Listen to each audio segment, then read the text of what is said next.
ایک صحابی فرماتے ہیں کہ میرا نا دل نہیں لگ رہا تھا، میں اپنے حجرے سے نکلا اور اپنے قریبی جو میرے قبیلے کے دوست یار تھے ان کے ساتھ جا کر کے میں بیٹھ گیا.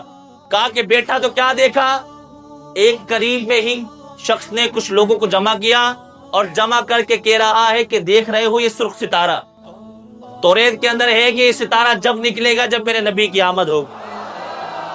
یہ ستارہ جب نکلے گا جب میرے نبی کی آمد ہوگی. تو کہا کہ آج احمد تشریف لانے والے ہیں، آج اللہ کے نبی تشریف لانے والے ہیں. تو کہا کہ میں نے اس کو دیکھ کر کہا یہ کیا بیوقوف والی بات کر رہا ہے، میں اٹھ کر چلا گیا. کہا کہ جب دوسرے دوستوں کی گیدرنگ میں جا کر بیٹھا تو وہاں بھی یہ معاملہ تھا کہ ایک شخص وہاں لوگوں کو بٹھا کر یہ کہہ رہا تھا کہ احمد تشریف لانے والے ہیں.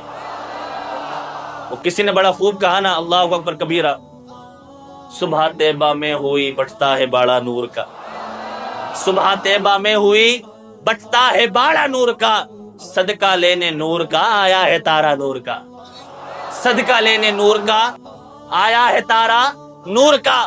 تو کہا کہ دیکھا وہاں لوگوں کو جمع کر کے کہہ رہے کہ جس سرخ تارا آ گیا تو حضور کی ولادت ہونے والی ہے. کہا میں نے اس سے بھی یہ کہہ کر چلا گیا. کہا میں اپنے گھر میں داخل ہی ہونے والا تھا کہ گھر کے باہر ایک شخص کچھ لوگوں کو جمع کر کر یہ کہہ رہا تھا کہ دیکھ رہے ہو وہ سرخ تارا حضور کی آمد ہونے والی ہے، دیکھ رہے ہو وہ سرخ تارا حضور کی آمد ہونے والی ہے اور یہ مدینہ ان کی ہجرت گاہ بنے گا. وہ جب ہجرت کر کے آئیں گے تو پھر مدینے میں ہی آئیں گے. کہا میں نے اس دن سے یہ عہد کر لیا تھا کہ جس دن میرے حضور جانے کائنات صلی اللہ تعالی علیہ وسلم تشریف لائیں گے میں حضور کو دیکھ کر حضور کا کلمہ پڑھ لوں گا.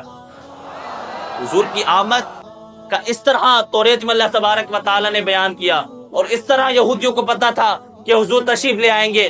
تو ایک سوال ذہن میں پیدا ہوتا ہے کہ جب اتنی مدلل بات ان کو پتا تھی اور اتنی مضبوطی کے ساتھ ان کو پتا تھا کہ حضور تشریف لانے والے ہیں، وہ کون سی چیز تھی کہ جس چیز نے ان کو ایمان لانے سے روک دیا؟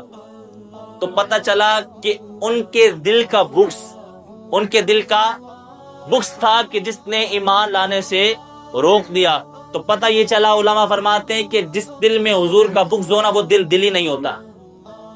اگر کسی کے بچے کی ولادت ہو نا، کوئی بچہ کسی کے گھر میں پیدا ہو تو وہ مٹھائیاں بانٹتا ہے یا نہیں بانٹتا؟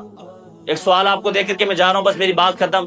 کسی کے یہاں بچے کی پیدائش ہو وہ مٹھائی بانٹتا ہے کہ نہیں بانٹتا؟ سارے بھائی بولے بانٹتا ہے یا نہیں بانٹتا؟ سال بھر کا ہو جاتا ہے برتھڈے کرتا ہے کہ نہیں کرتا؟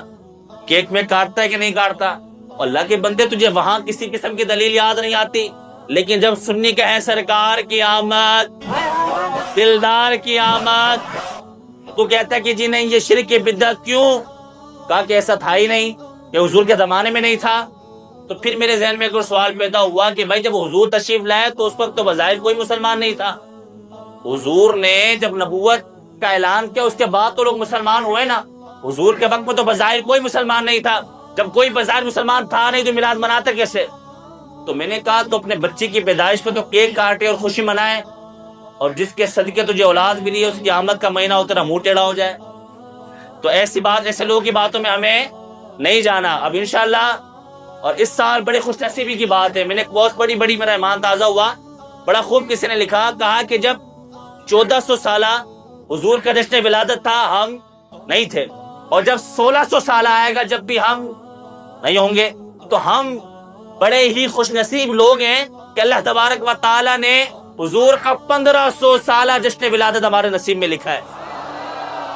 ابھی سے تیاری کریں، ابھی سے ہی اپنے گھروں کو سجائیں، گلیوں کو سجائیں، اپنی مسجدوں کو سجائیں اور خوب حضور کا چرچا کریں. اور ابھی سے ہی اپنے مال میں سے نا رزق حلال میں سے کچھ مال جمع کریں. جب حضور کی آمد کا دن آئے گا تو اس کو پھر انشاءاللہ جو وہ لنگر بھی کرنا ہے اور نظر و نیاز بھی کرنی ہے، کریں گے انشاءاللہ.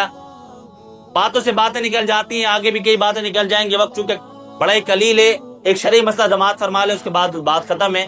میں نے کہا کہ آپ لنگر کا اہتمام کریں گے انشاءاللہ. میرے بھائی لنگر کا اہتمام کریں نا تو اس طرح کریں کہ جس ذات کے لیے ہم یہ نظر و نیاز کریں نا وہ دیکھ کر خوش ہوں. میں نے اکثر دیکھا ہے روڈوں پر نا محرم الحرام کے ایام میں یا جو 12 تاریخ کا دن ہوتا ہے 12 ربیع الاول کا، لوگ اپنی چھتوں سے لنگر پھینک رہے ہوتے ہیں. کیا کرتے ہیں کہ رزق کے حلال اور رزق کی بے ادبی نہیں کرنی. رزق کی بے ادبی، اللہ کے رسول فرمایا روٹی کی عزت کرو. کیا کہا؟ روٹی کی عزت کرو. تو یہ کھانا روٹی رزق ایک ہی ہے نا، تو اس کی بے ادبی ہم نے نہیں کرنی، بلکہ اہتمام اسے کرنا ہے کہ لوگوں کے ہاتھ تک پہنچے، بلکہ خود جا کر کے دینا ہے، خود جا کر کے دینا ہے۔ ہمارے یہاں جب کسی کی شادی ہوتی ہے، مہمان آتے ہیں شادی پہ، ہم پھینک کر کھانا دیتے ہیں؟ سارے بولیں جی پھینک کر کھانا دیتے ہیں؟ نہیں، بٹھاتے ہیں، ادب سے بٹھاتے ہیں، عزت دیتے ہیں، بار بار جا کر پوچھتے ہیں کچھ چاہیے تو نہیں پوچھتے، نہیں پوچھتے۔